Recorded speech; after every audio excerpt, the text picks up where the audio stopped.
Welcome, welcome, welcome, welcome, welcome. So happy to be here with you today for our weekly YouTube Live. Today we are exploring your knowing of the truth of divine timing. And before we start, I just want to share that part of our intention, my intention, but my whole company's intention in sharing weekly YouTube Live content is to really give away the best of what we've got. Of course we run a business and we do sales, but it feels like it is so true to the heart and blood of this company to practice the impression of increase, to practice the truth of abundance, to really be generous. And I'm just so excited to be doing it because it's the truth of what I've always wanted to do. And I'm just giving myself permission to do that. So I really hope that this video and all the videos that we're producing for you guys, both like the edited ones and these live ones, are incredibly beneficial to you. And we really welcome your feedback. So any questions that you have, anything that comes up that you're like, yes, this is amazing, please tell us. It's super, super helpful. And I personally go through every YouTube comment and respond myself. So that's part of my new practice as well, to make sure that I build in time for that in my weekly routine. So please let me know what comes up for you throughout this video. And if you know anyone that would benefit, spread the word, share the video. We really want to get our service out there, these teachings out there. So in this video, I want to help you detangle any misconceptions about divine timing. It's such an important principle. It offers so much to all of us. And there's a real mercy and love that comes when we have a full understanding. And the reason that I think it's so important to talk about it is because there's also the potential for some misunderstandings that can lead you to feel less empowered rather than more empowered. And so I want to really expose those so you can see them and recognize them if and when they come up in your life. So the truth of divine timing, let's just explore. And actually, I would love to hear from you guys. So those of you that are watching live, if you want to just chat in, what is your understanding of divine timing? How do you work with that concept? That would be really helpful. And if you're watching the replay, same thing in the comments. I'd just love to know what that means to you. And then we'll see how it evolves over the course of this call. So divine timing is the idea that everything is happening as it should, right? That there's no wrong, there's no late, there's no early. It reminds me of the first scene with Gandalf in Lord of the Rings when he says, a wizard is never late, nor is he early. He arrives precisely when he means to. It's meant to, I think it's true, but it speaks to our collaboration with the divine, right? The idea that our lives are unfolding in collaboration. And I think that this is the key word, that it's not being done to us. So if you feel like when you think about divine timing, you feel like, okay, this thing that I want isn't happening, and that's because God is withholding from me, or the universe is telling me I'm not ready, that's not quite it. It's right, because that sort of makes it feel like someone other than you has complete power over you and your life, and you just have to tolerate it, whether you like it or not. And I think that the sweet spot is less about that feeling of, because that's really about being a victim in your life. There's a complacency, and that's not really what we're aiming for. We're aiming for a quality of surrender that is required in order to be in any kind of collaboration, in any relationship, right? Like if you are determined to be the control freak in charge of everything that happens in a friendship or a romantic relationship or a business relationship, it just doesn't leave room for the other person to be themselves, to participate, to bring their own wisdom to the table, right? In order to collaborate, you have to be willing to soften just a little bit of your own attachment and get curious, how can we work together on this? When you practice that collaboration in your physical life, in your material relationships, it will actually help you to understand and really benefit from the divine timing that exists in your life, in your relationship with God or the universe, whatever name you give that. So let's just look at this scenario. I think that most of the time when people invoke the principle of divine timing, it's when something isn't happening on their timing. So the sort of first emergence of breakthrough is just acknowledging like, okay, maybe there is actually a timing that isn't mine that's worth paying attention to and honoring. Let me see about that. Maybe God's timing, divine timing, the universe's timing, maybe there's something in there for me. Let me see. So it opens up curiosity in a situation where you might, by like in your old way of life, feel frustrated or want to complain or, like be upset. So that's great. That's a powerful thing, right? So think about something that you want in your life, something that you're working on. Maybe it's a financial goal. Maybe it's a new client. Maybe it's a book agent. Maybe it's a new team member. Maybe it is in your personal life, a kind of physical healing or a relationship, right? So choose one thing and think about a time when that thing, it might be happening right now. Think about a time when that thing was not showing up as quickly as you wanted it to. And let yourself tune into your actual reaction to that. Disappointment, frustration, impatience, fury, rage, injustice, right? Whatever the truth of that feeling is, just feel that. From your witnessing, right? And I'm not inviting you to like go into crazy emotional land, but just to like feel, oh yeah, okay. Like I wish that was happening sooner. This happens to me all the time. I really like things to go fast and I'm very impatient. I get this feedback from my team. I get this feedback from my husband. It's like, I really have to give my attention to this. So just notice the actual quality of your feeling about that situation. And then don't throw that out, okay? Like let that be in the room with you. In fact, I'm gonna just like, some of you guys may have seen this. I use this stuffed animal dinosaur to illustrate this kind of multi-dimensionality of a circumstance. So let's bring this guy in. So he's in the video. So let your own inner dino feel whatever difficult feelings they have about things not happening in the timing that they want. And just let that be in the room. And then tune into the possibility that actually the timing is happening for a reason. And that reason is not to harm you or frustrate you or punish you in any way. That delay is happening for your benefit. Welcome, Pamela. What would that mean? This one is the one you cannot fake this or you will harm yourself. Right? Like if you use this idea to punish this one, it is not working. Okay. You have to be really open to this.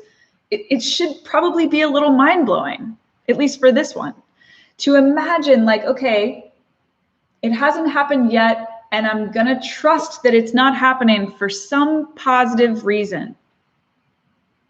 What could that reason be? Like, why wouldn't it have happened already?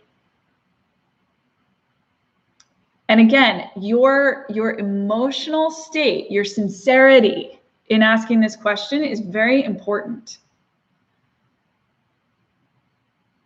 That reason could be internal or it could be external. In other words, it could be that there's some part of you that isn't actually ready.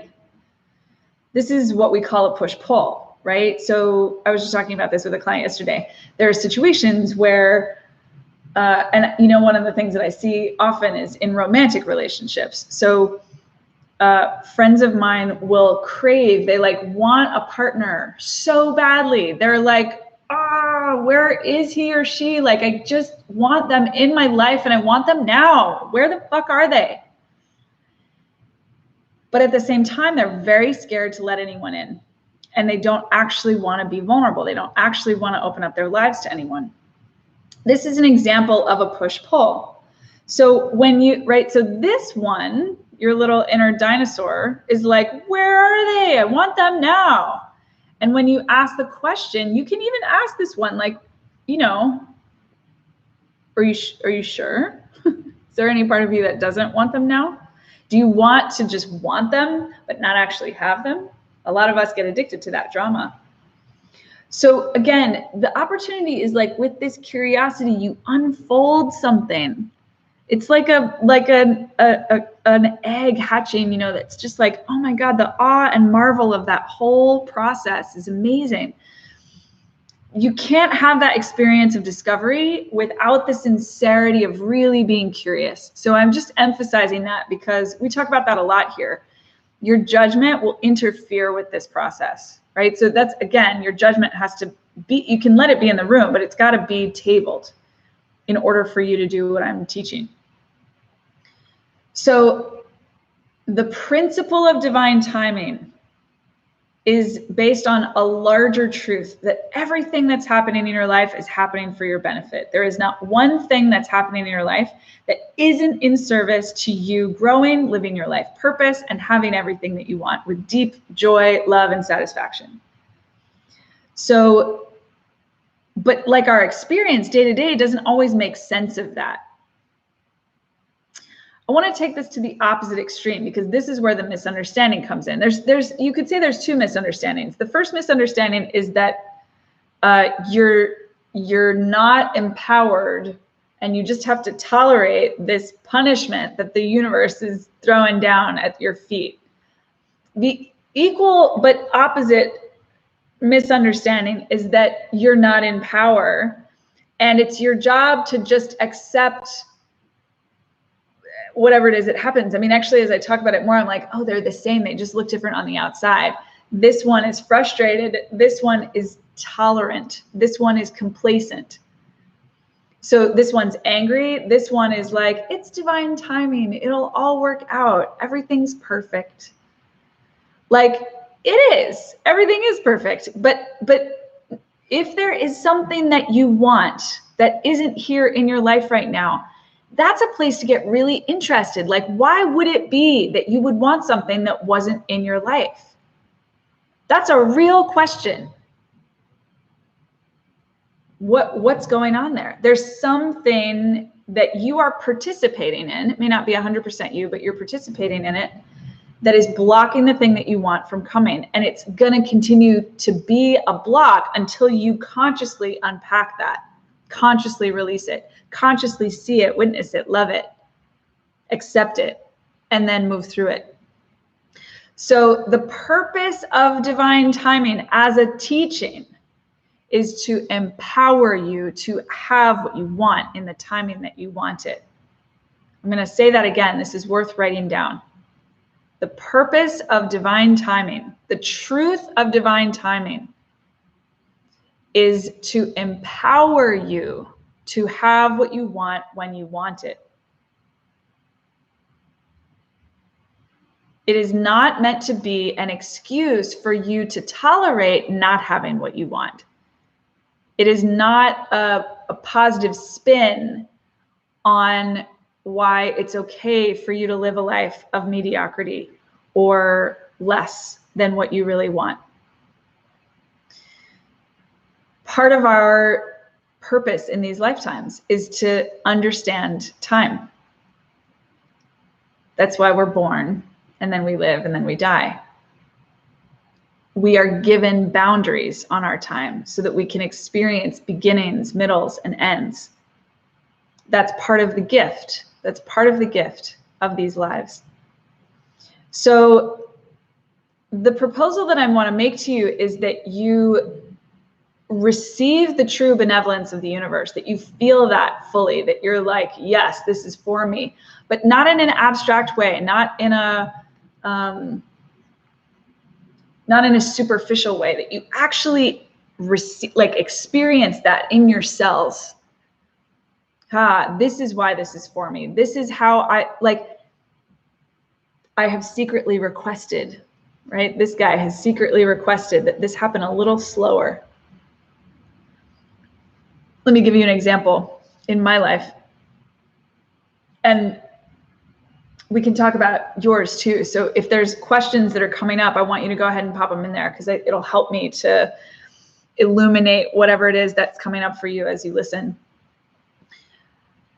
When I've told this story in a few different contexts, but I want to illuminate it from a different perspective here.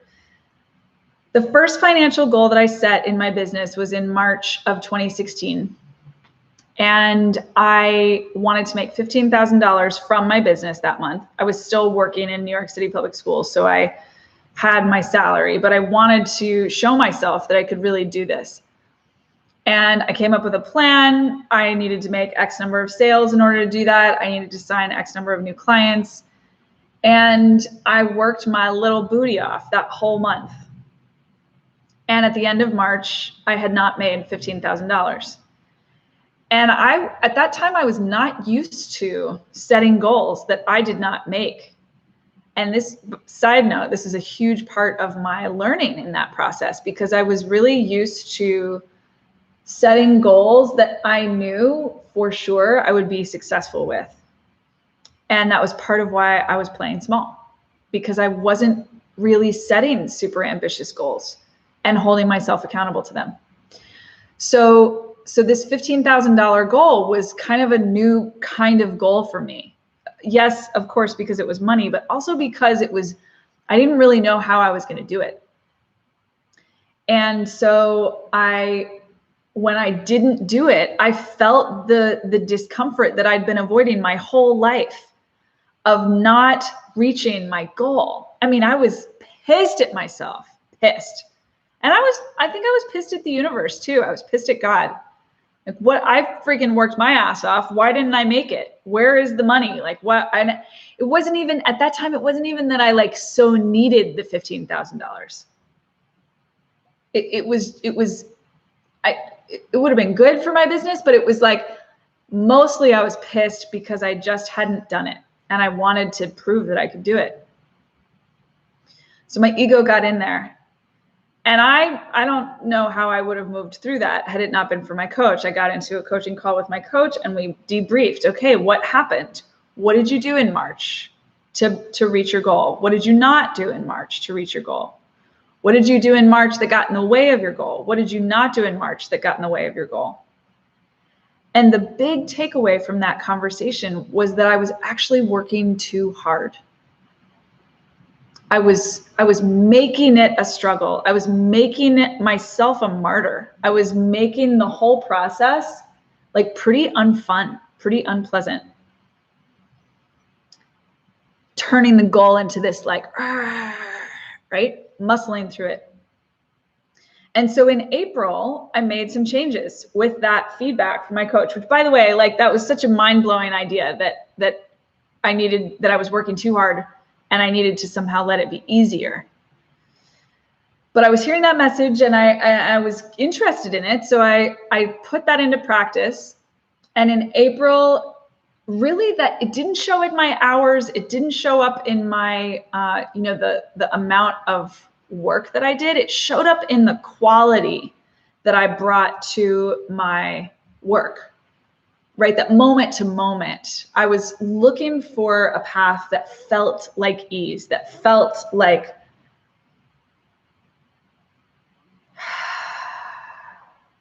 less muscle, less force, more flow, less force, more flow. So I didn't have that language then, but that's what I see now. And at the end of April, sure enough, I made $20,000, and it was the first time that I'd ever made that kind of money. And I had surpassed my goal. And part of the reason that I'm telling this story is that this is my case study around divine timing. And here's what I mean. It's not that I didn't deserve to make the money in March, or that I wasn't ready to make the money in March, or that I shouldn't have made the money in March, or that God didn't want me to make the money in March. It's got nothing to do with that. What I learned through that process is that if I had made the money in March, I would have literally deepened my programming about the value of working hard and sacrificing myself in order to meet my goals. And while there is actually some value in that, that's really what I spent my life doing. And that's not my growth edge now, right? The growth edge isn't how do I muscle through this? It might actually be for some of you. There are some people where that's the thing that they need to develop, is their willingness to use more force, because they're too in flow. Like the force and flow are both valuable. They just want to be in balance, right? They want to be moving together, dancing together, collaborating, force and flow. When I say force, I want to be clear, I'm really talking about physics kind of force, not like, not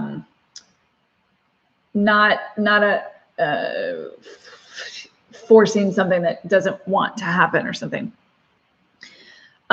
So because I wasn't successful in March 2016, it created enough cognitive dissonance that I was willing to try on a different strategy. I was willing to try on ease as a strategy. And then I got more than the result. Exactly, Kate. So it not only didn't perpetuate my old programming, it gave me a new program. This was the first moment that I really fell in love with coaching. I'll be honest. Like, I mean, I've been coaching math teachers for 5 years. I'd been working with my coach for about 6 months at that point. There were a lot of things that I was excited about, but this was the first moment where I was like, oh shit, like literally overnight, I just changed my subconscious. I could feel it, almost like cells of my subconscious body just die and fall off. They just literally didn't function anymore. They didn't make sense anymore. It was like, okay, oh, ease is my new like sensation to guide me. If it's starting to feel like I'm like really hard working, I'm missing something. Let me pause. So the divine timing, I want to really be clear. It doesn't let me off the hook. It's not like, oh, whatever, I'll just wait. No. This is a collaboration. I have a job here. I'm not just going to like give up, go to sleep, meditate for the next 10 years and wait for whatever it is that I want to come. There's value in that level of surrender, but the sweet spot is in the middle. And in order to find that sweet spot, this is a moment to moment thing. This is not a fixed location. The sweet spot is going to move. So you are looking for when things aren't going your way. Why not? Not like in a demanding, like, why the fuck not? Give me what I want. What is happening here? Because I know that everything is happening for my benefit. I know that this is all for the good, but I'm missing something. I'm missing something because, like, imagine me, March 2016, I'm fucking pissed. I'm fucking missing something because I want this money. I want to meet my goal. I want to show myself what I'm capable of. Why isn't it happening? And I had to shift that tone, like, okay, wait, really, why isn't it happening? Because I know that I'm in this for real, and I know you're in this for real. So what am I not seeing that I need to see? I'm working too hard. I'm addicted to making this hard. And that's not actually in alignment with my vision, because my vision is exponentially expansive growth. Like, I can't exponentially increase how hard I work. So that's not going to work. And I just want to name that too. There's nothing wrong with hard work. It's about what's in alignment, right? So for me, in terms of exponentially increasing my impact, I couldn't exponentially leverage my hard work. That wasn't going to get me there. So that was April 2016 was the moment where God helped me learn through time. Okay, the path through this requires that I look for the path with ease. I love your comments, guys. These are so helpful. And I can tell you're totally getting it. You're totally getting it. So to come back to, I want to reemphasize another piece of this, which is that you are a creator. And the dangerous cop-out that I see often happen in spiritual circles is that divine timing somehow removes your power as a creator. Again, on the opposite extreme, we need a visual for this, make a visual, but on the opposite extreme of the spectrum is that God doesn't exist and you're the only thing involved in your creation, which is also not true.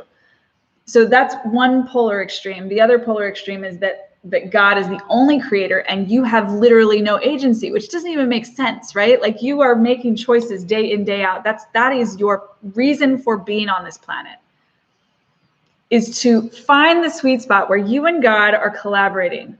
Another way of saying this is you and your material self and your divine self are collaborating, or your material self and your source self, your personal self and your God self, right? Like whatever language works for you, that you are yoking those two things together, body and soul, and seeing what happens when you live from there. I mean, this is the big experiment. This is what we're all here doing.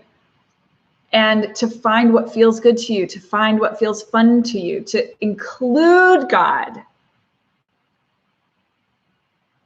in your process, in your concept of timing, while staying in your power, while staying in your agency, while staying in your creative truth. And to really be vigilant about renouncing toleration or victimhood. So I want to go back to my March 2016 example. In that moment, had I been like, you know what? I must not be meant to make $15,000 a month. Okay, I guess I'll just let that dream go. And then in April, it wouldn't have happened. Right? Like if I let go of that dream, it's not like it was going to magically appear. That's really important to know. In April, it's not that I stopped working. It's that I worked with ease. It's not that I stopped pursuing my goal. It's that I started demanding, I raised the standard on how I was pursuing that goal, the qualities that I was bringing to that pursuit. This is really important. I think this is actually one of the #1 misconceptions in spiritual life, right? Anyone who's like studying manifestation, that we conflate action and the quality of our action. So there's got to be action. That is what it means to be in a body. You're taking action. The question is, what's the energy underneath the action? Is it coming from judgment? Is it coming from scarcity? Or is it coming from abundance and receptivity? So toleration is an agreement with less than what you know you are here for. I knew that I was here to make at least $15,000 a month. I knew I could do it. It wasn't about giving over all of my control to God, like, oh, you didn't give me what I want, I guess I'll just give up on that goal. No. Whatever it is that you want, God wants you to have. Whatever it is that you dream, those dreams are given to you by God. Those dreams are your indication of what's here for you. It's not a question of deserving. It's not a question of possibility. It's a question of you lining up with the thing that you want. And that when you aren't getting it, you look at why not with total compassion and curiosity. Like, what is the part of me that's getting in the way here? Using that to grow, using that to connect, using that to learn. So a question came in from a friend and client in preparation for this call. And so I just want to bring that in. He specifically asked, what's the distinction between expectation, desire, and intention? I think this is a great moment to transition. And if you guys have questions, go ahead and put them in the chat. Again, if you're live, I'll answer them right now. If you are watching the replay, then I will answer them in the comments or in a future video. First of all, I want to be clear that these words, expectation, desire, and intention, there are some semantic challenges here. So sometimes people say these things and mean something different than how I think of them, and I don't really need to organize around that. But I will just share with you how I think about this. In me, expectation has to do with belief. And I'm particularly talking about positive expectation. You can also talk about expectation, like I expect, my friend to call me every day, whether she wants to or not. Like that's not the kind of expectation that I want to go into. I don't really buy into that being a value and in any context in my life. But when it comes to expectation about your results, that's really what I'm focused on. So less so in personal relationships and more so with God. Although now we'll see how it connects to personal relationships. Your expectation is,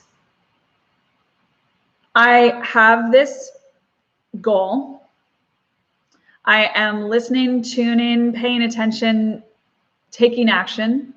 I am collaborating with the divine to create that goal. And my expectation, my belief, my knowing is that when I do that, my goals will happen, period, the end. Not by magic, although it might look like magic to other people, but because I know the laws of the universe and I know that that's how it works. Desire is quite different from expectation, in particular in order. I think that desire is what comes first. Desire is what points you to the goal. Desire is that inner guidance from the divine telling you, go this way, right? Someone asked in a recent video, I was talking about, this was in the Truth of Mastery video, which was another great one. So if you haven't watched that, watch that. It was one of the most amazing experiences I've ever had speaking on YouTube. So Truth of Mastery, and she asked, like, how do I recognize my clients? How do I recognize the people that I want to help? And I would actually say desire. Like, do you want to work with that person? Do they excite you? Do you like them? Do you feel drawn to them? That's part of your indicator. Your desire is your guidance system in terms of helping you decide which direction you're going to go.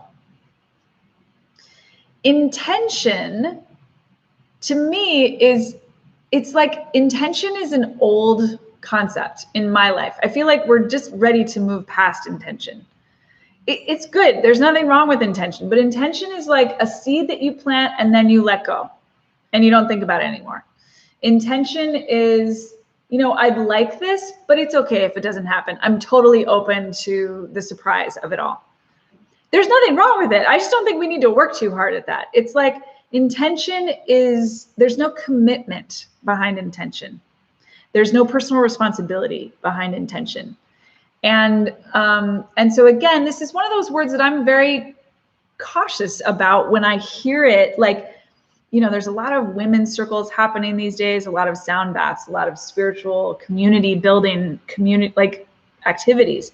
They're beautiful. When people ask for intentions, to me, it feels like a cop-out.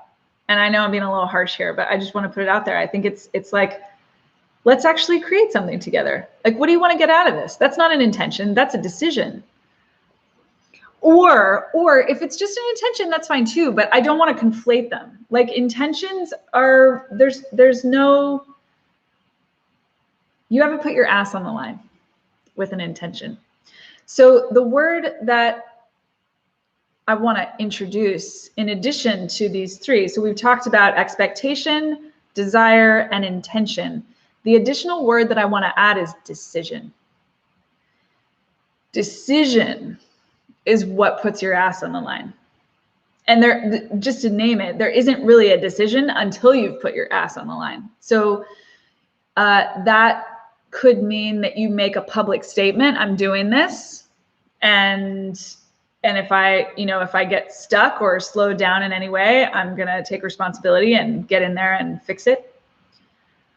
It could be investing, right? Like, one of the biggest decisions that I've made and that all of my clients have made, and that I'm guessing most of you either have made or going to make, is just simply putting money into a coaching relationship, because that puts your ass on the line when it comes to following through on your decision to build your business or increase your income or create the relationship, right? It's the opposite of toleration. Decision is the opposite of toleration. Now, decision isn't everything. You can't just decide and then not take any action. There's always action involved. There's always creation involved. But the thing is that we're always creating, we're always in action. So you don't really have to make an effort on that. It's about what kind of action you're taking or what kind of creation you're making, or and then of course the deeper level of what energy you're bringing to that. So I hope that's helpful. Really, really juicy question. And I'm super interested to know if you guys have any additional thoughts. You know, are there other words that you would love to include in that quartet of expectation, desire, intention, decision? Like I talked about belief, kind of conflating that with expectation, but they're very, I think, interesting and important words. I'm just going to look at your comments and see if there's any questions that I can answer. So I know we can all relate to making it unfun. It's like part of our cultural programming that like we're just taught that our suffering is somehow what makes us good or worthy or something. And it's such an interesting thing. I think it's like it makes sense developmentally that we would come up with some story to justify it because we do suffer. And I don't think that we will ever, any of us will ever reach the point where there's zero suffering in our lives. That's not really, I don't think that's a definition of enlightenment. I don't think that's what we're here for. We're here for the contrast. We're here for the whole experience. The question is what we do with it. So, and what we, you know, setting boundaries on what we don't do with it so that we don't take our suffering personally. And that's why when it comes to divine timing, I think it's valuable that we give ourselves, like, better to say it's divine timing and I'm just gonna like let God do with me what he wants than to make yourself wrong or less than for what's happening or not happening in your life. Like, I think it's an improvement. I just don't think it's the final destination. The final destination has to do with empowerment inside that self-love. So just know that you're in good company. Be merciful with yourself. Here's this little guy. You see him? He's so cute. So beautiful. You guys are so beautiful. Yes, yes, yes. So much understanding here. You guys are so sophisticated. Opening to the ease of it. So one thing that I'll give you concretely that will help you guys is to ask yourself and make a routine of asking yourself, what would it look like for this goal or this action or this decision to be easy? What would that look like? What would that mean? How would I know it was easy? How would I recognize it? And then whatever it is that you see, you do it that way. That's your plan. And use your body. Yes, yes, yes. Your body is giving you data all the time. Yes, yes, yes, yes, yes, yes, yes. Such good comments. Okay, this is really important. We're going to stay on another like 5 minutes or so. So just so you know, it's so scary to feel that confidence because then if it doesn't happen, I feel hella rejected by God.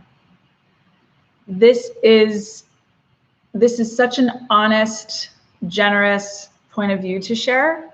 So thank you, Becca, for bringing that forward. And you also, I saw you mention trust. It's like,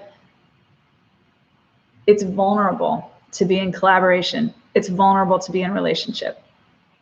And I think that that's true with all of us. Doesn't matter how good we are at relationship. There's always a vulnerable growth edge for us in leaning into that level of intimacy.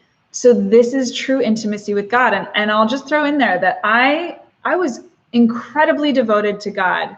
And for me, I'm speaking about my personal story. So I'm going to use the word God because that's what it was for me. For me, my relationship with God, with Krishna, was the heart of my life before I started my business. And I considered myself very blessed, very lucky, and very, I don't know what the word is. I want to say advanced, but that's not quite it. But I just felt like, wow, I really have like such a personal, close, intimate relationship with God. Wow. I trust God. I have faith in God. I understand God. We are in collaboration. I felt like that's what I mean. I was very conscious in my relationship with God. And then I started my business, and this fucking material around money showed me how not in collaboration I was. It showed me how controlling I was. It showed me how fearful I was. It showed me how not trusting I was of God to take care of me. And that was very humbling for me, because I was so clear that, like, oh yeah, God and I are good. We're real close. So it was humbling. And that was also part of what helped me like really sink my teeth into this work around money. Because for me, the money work was the most spiritual and most spiritually demanding work I had ever done. It was the most revealing work that I'd ever done. It showed me my codependency. It showed me where I was in doubt, where I was like, oh yeah, I have total faith in God. Nope. No, I didn't. I didn't. And there's still times when I don't, right? Like, we're in a relationship. There's always new levels of intimacy. So I want to encourage you, Becca, to lean in, like to know exactly what you just said, and even say it to God, like say it out loud, like, God, this is hard for me. This is hard for me to claim this goal because I don't totally know that you're going to back me. In fact, I'm afraid that you won't. But I want to lean into this relationship with you. And so I'm going to lean in. And if it works out, great. Here's what I'm going to do with that. And if it doesn't work out, great. Here's how I'm going to keep going. I'm not going to stop with this because I know that you're here for me. I know you've got my back. I know that my growth edge is just in figuring out how to let you in, how to let you support me. I'm not always that good at that. So like, okay, like help me out here. Help me out. Help me to understand how to surrender and collaborate with you. Help me soften.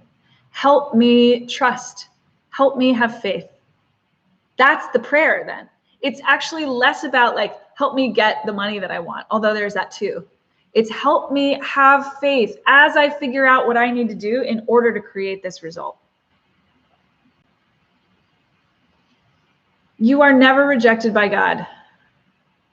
That's never what's happening.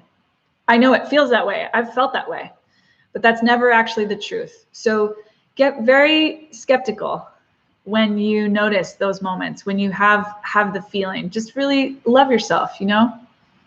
There's somehow that story that you could be rejected by God makes this part feel somehow more in control or more safe or something like that. It's not true.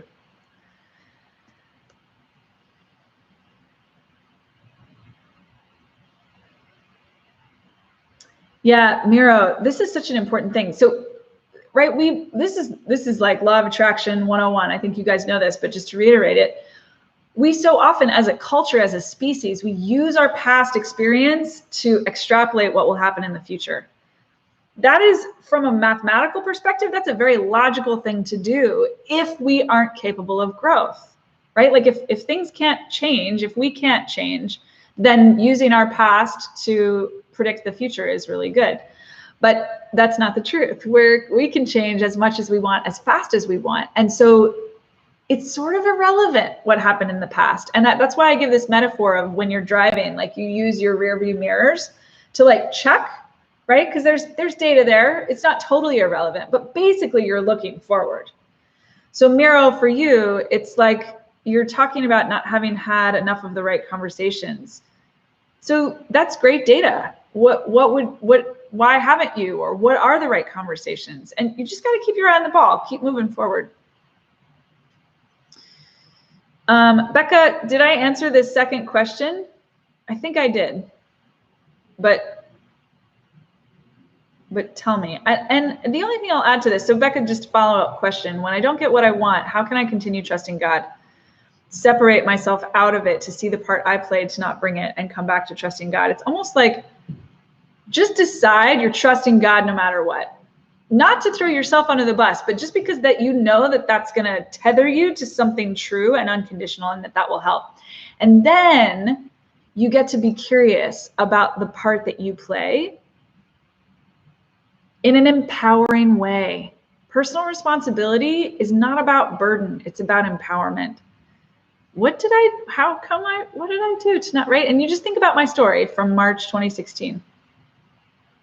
Yes, the vulnerability is there. Okay, Miro's question, how would I know if it's time to be on the side of force or flow? It's always both. It's always both. There's always some of both. So it's just about a calibration of like how much of each you're bringing in moment to moment. And because in general in our culture we are taught much more about force than we are about flow, probably you want to amplify the flow. But it may be less about taking force out and more about bringing flow in. You just feel into it. This is also what is helpful about having a very close one-on-one coaching relationship, because you can just talk it through, figure it out moment to moment. It will change moment to moment. Use your body, use your intuition, and just keep asking the question, what would it look like for me to reach this goal that I've set for myself and have it be easy in collaboration with the divine? What would that look like? All right, perfect timing. You guys are amazing. What an amazing conversation. I really appreciate your engagement. Any other questions that come up, just add them to the comments and I will answer them there. You guys did a beautiful job showing up today, and we will be together again next week to talk a little bit more concretely about sales and sales objections. So we'll actually bring this conversation into concrete context by talking about sales. And the assignment that I would give anyone that's here with me to work on between now and then is to think about how to put what we've talked about today into practice. The awareness is prerequisite. You have to have the awareness. You have to have the understanding. But that's not enough, right? If you don't put the understanding into practice, then you aren't really getting the teaching. So what does it look like for you this week to put the truth, your knowing of the truth of divine timing, into practice, moment to moment, breath to breath, day to day in your life? I would love to hear about that. So if you don't comment on anything else, comment on that. What does it look like for you to put your knowing of the truth of divine timing into practice, day to day, breath to breath? And we'll see you next time. Have a wonderful day, guys.